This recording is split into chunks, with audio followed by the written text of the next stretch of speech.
Billy Carson is attempting to sue me. For those of you who don't know, I was invited to interact with Billy on a podcast that he agreed to come on. It was not his podcast, where he was notified beforehand who I was and what we'd be talking about. After that debate took place, Billy attempted to suppress the footage. That didn't really work.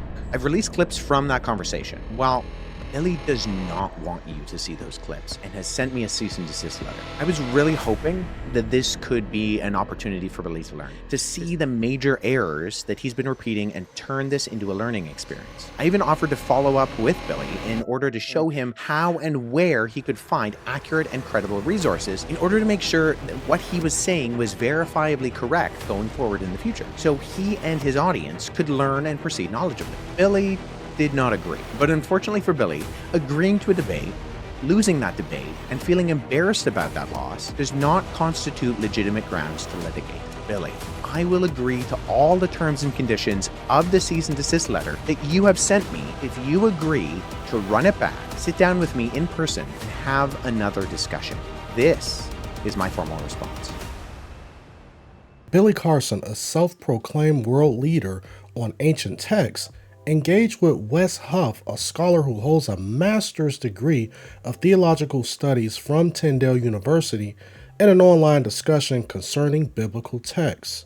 For years, Billy has made various claims against the Bible, such as Jesus didn't die on the cross, Jesus had a wife, and the Bible is just a copy of ancient texts that allegedly predates its compilation. Of Jesus' wife, which is at the Harvard Seminary. A little controversial, but they claim that this is an accurate record that Jesus may have even been married, which then that's true. It adds more to the hypothesis that maybe he wasn't crucified. You're open to debating anybody? I'm open, yeah. Okay, so if we set up anything with anyone else that's maybe expert in the area of topic that you know, you're okay with a panel like that? Oh yeah, my research and investigation is second to none. I'll stand by my research and investigation against anyone. This conversation was a result of Billy putting out a challenge to all Christians to refute his information that he's been putting out for years, which led to a now former friend of his to orchestrate a conversation between him and Huff in which this happens. According to the Sinai Bible, Jesus wasn't crucified in that Bible. That Bible predates the King James Version of the Bible. You know, and then also one of the things that were interesting is that they discovered the book of Jesus' wife, which is at the Harvard Seminary, which according to some scholars, that's a little controversial, but they claim that this is an accurate record that Jesus may have even been married, which then, you know, adds more, if that's true, it adds more to the hypothesis that maybe he wasn't crucified. When you say the Sinai Bible, what are you referring to specifically? It's the biblical text that was written. It made it into you can actually look it up on Amazon. It's a Bible called, I have a version at home. It's called the Sinai Bible, right, from Mount Sinai. I'm assuming that's the mountain that they're referencing there. But they put together their own version of the biblical text prior to the King James Version being put out. Sure. So when you refer to the Sinai Bible, would you be referring to Codex Sinaiticus? Like the codex that comes. Okay. That's why I was trying to get some clarification, because so you can actually go and see Codex Sinaiticus is at the British Library. So you can go and see it. It's on display. And the British Library has actually digitized the entire manuscript. The only reason I asked for clarification is because I want to make sure that what I'm addressing is actually what you mean. Gotcha. And not addressing something else. Because the Codex Sinaiticus in particular is just it's a 4th century Greek manuscript. Mm-hmm. It comes from approximately between 325 and 350 AD. And its text of the Gospels reads almost identical to the modern Greek text that we develop translations from. So my curiosity is just simply in kind of exploring when you say that it denies the crucifixion or that the crucifixion isn't there. I mean, I can go on right now, Codex Sinaiticus, and I can look up the end of, say Matthew 27, where it has Jesus being crucified. And that's in Codex Sinaiticus, or, the John 19, or any of the other ones. So I think my confusion is that it doesn't read any differently. So actually, are you able to pull up a website with the viewers or listeners or whatever be able to see that? Right now. Where was that piece I found discovered? the text where I was referencing. Actually, I was misquoted. I misquoted there. It's the Gospel of Barnabas. Okay, yeah. Well, so that's good. So let's deal with that too, because I've actually worked with. There are two manuscripts of the Gospel of Barnabas. The Gospel of Barnabas is a really interesting document because it is a known forgery, and so that's why I think it's important to get to these sources. So, at the very start of the Gospel of Barnabas, which we only have two copies of, one is in Italian and one is in Spanish. We see right off the bat that the Gospel of Barnabas, not to be confused with either the Epistle of Barnabas or the Acts of Barnabas, which are two apocryphal documents from the 2nd century, but the Gospel of Barnabas in particular, we know it's a forgery because it does things like in chapter 92, it says that Jesus spent 40 days on Mount Sinai, and then he came to the Jordan River and he walked to Jerusalem. But Mount Sinai is more than a week's journey away from Jerusalem, and neither Mount Sinai nor Jerusalem are close to the Jordan River. So never mind there not being a route from the Jordan River to around Mount Sinai or going to Jerusalem, but there are internal problems with the Gospel of Barnabas, which indicate that it shows no actual indication of evidence of coming from or even having knowledge of 1st century Jewish understanding. It actually says Jesus is the Christ, but not the Messiah, which indicates that whoever the author is, he didn't know that those were the same words. And I think a bigger problem is that the Gospel of Barnabas actually paraphrases Dante's Inferno, which was written in 1314. So there's a lot of internal evidences that disqualify the Gospel of Barnabas, never mind the fact that we don't have any evidence of it prior to the 14th century, and none in any other language other than Middle Age Italian Italian and Spanish.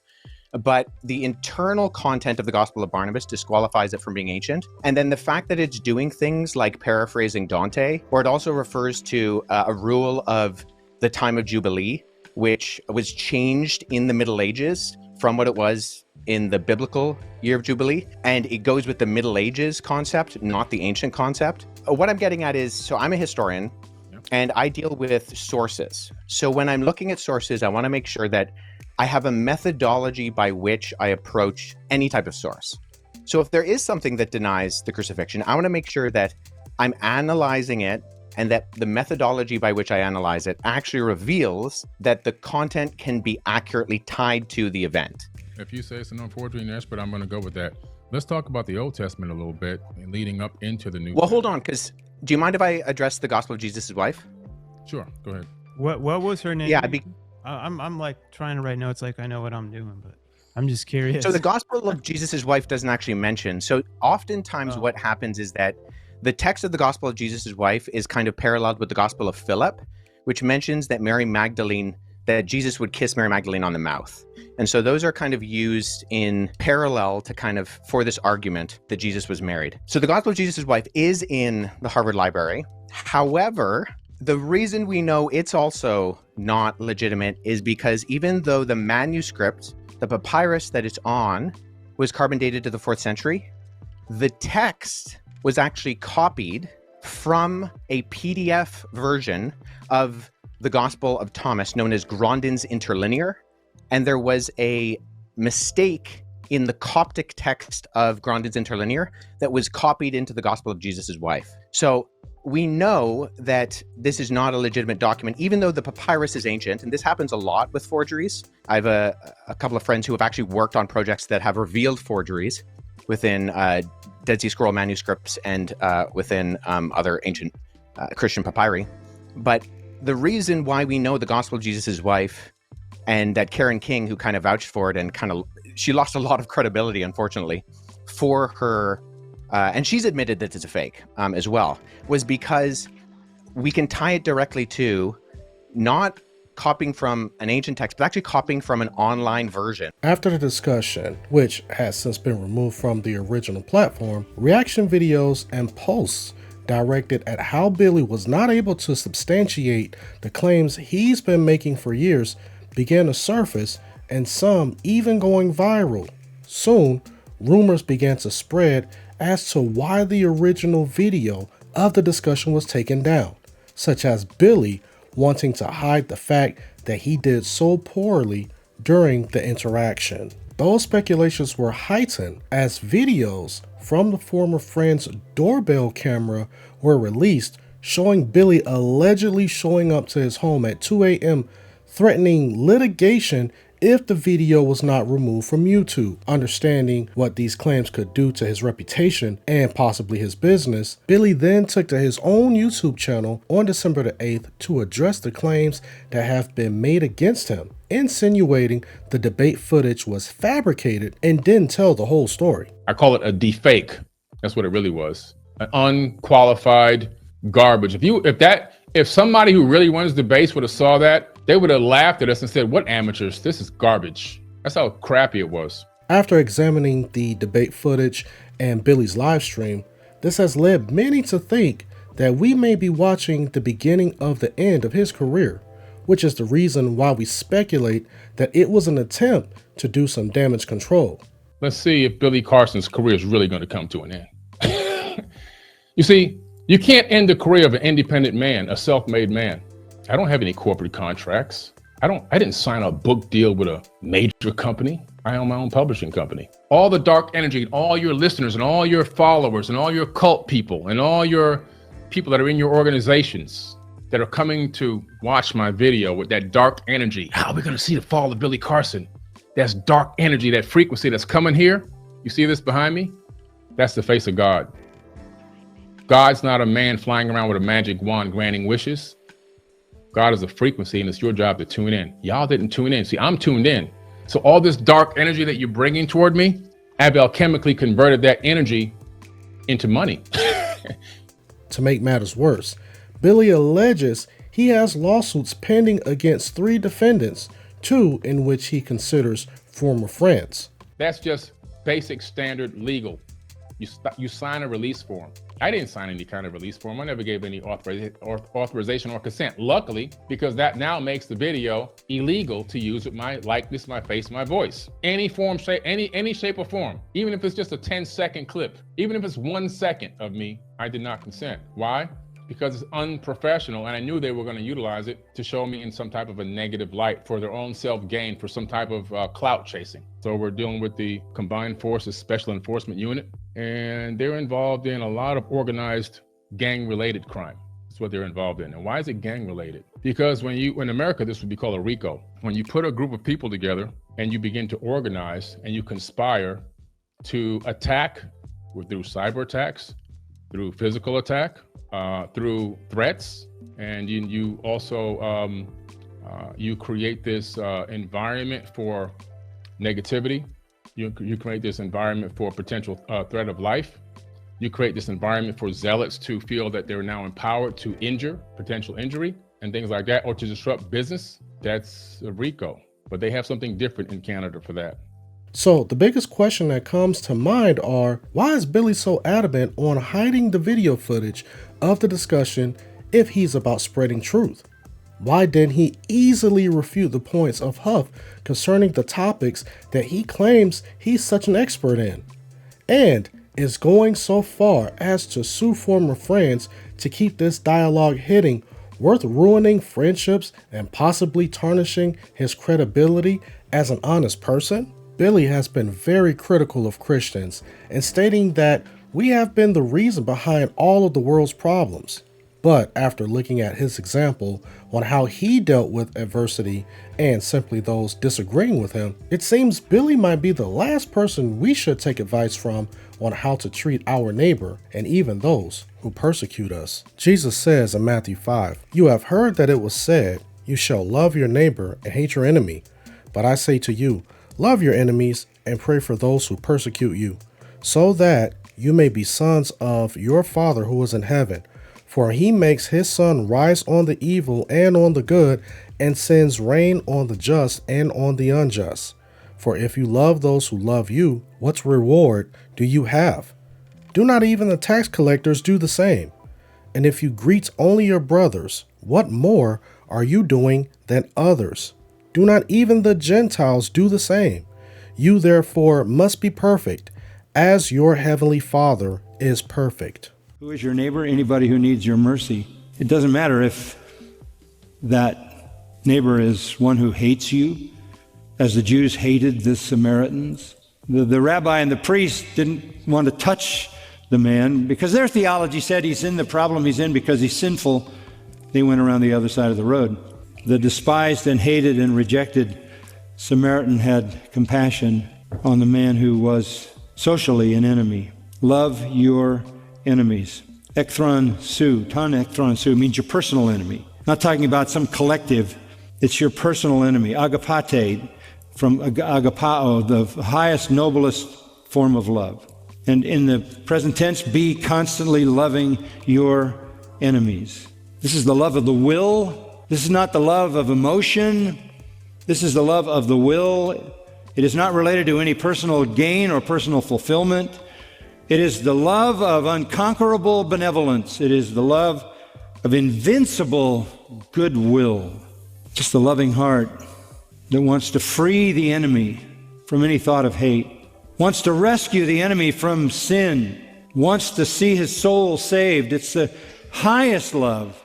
One writer says, I cannot, like a false, lying, slanderous fellow who perhaps has vilified me again and again, I cannot like him, but I can, by the grace of Jesus Christ, love him, see what is wrong with him, desire to work to do him only good, and most of all, to free him from his vicious ways.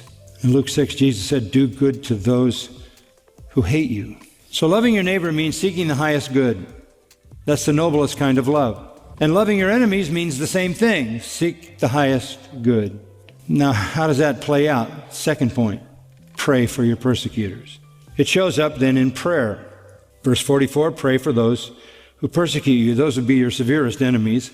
You have a lot of enemies who don't personally persecute you, so let's just take the most extreme situation. People who persecute you, those are the ones you pray for. Go back in chapter 5 to verse 10. In the Beatitudes, blessed are those who have been persecuted for the sake of righteousness, for theirs is the kingdom of heaven. So this assumes you're going to have persecutors. Blessed are you when people insult you and persecute you and falsely say all kinds of evil against you because of me.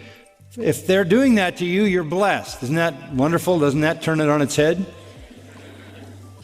I think about that a lot. Not only are you blessed, but verse 12, rejoice and be glad, for your reward in heaven is great. What they're doing is adding to your eternal reward. Come on, bring it on. For in the same way they persecuted the prophets who were before you, you're in good company. I wonder if these persecutors of faithful people understand that their efforts are being reversed by God, and out of their persecution comes blessing, and out of their persecution comes joy and gladness, and out of their persecution comes eternal reward. Hey, thank you guys for watching the video. Go ahead and hit that like button, and if you like this particular content, hit that subscribe button as well if you have not done so. Also, check out this most recent video that I've done right here, or check out some of these other videos that I've done concerning the same topic. All right, you guys have a blessed day.